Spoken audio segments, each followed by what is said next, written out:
Kukwento ko lang sa inyo mga lods, yung buhay ko dati sa Pilipinas at buhay ko dito ngayon sa Canada. Dati kasi sa Pilipinas mga lods, no, meron akong negosyo na ukay-ukay doon sa Davao. Ganun lang ang buhay namin.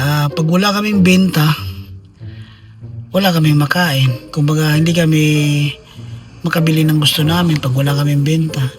So, ang hinahangad lang namin dati mga lods, no, kailangan makabenta sa isang araw kahit 500 or 1,000 sa isang araw, okay na kami doon. Pero yung nandito na kami sa Canada mga lods, napaka kumbaga malaki ang pinagkaiba.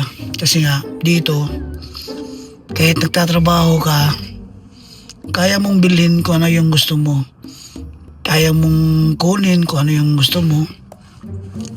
Malaki talaga ang pagkakaiba mga lods, no? Kahit dito nagtatrabaho lang kayo ng dalawa ng asawa mo, at least makukuha nyo kung ano yung gusto nyo, makakain kayo sa labas kung kailan nyo gusto.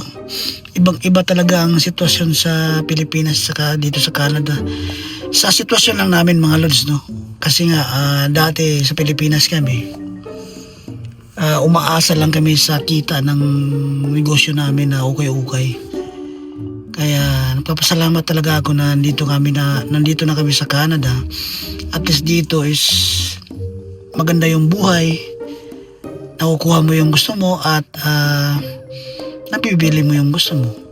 Yun lang ang malaking pagkakaiba mga lods. Kaya share ko lang sa inyo. Follow for more.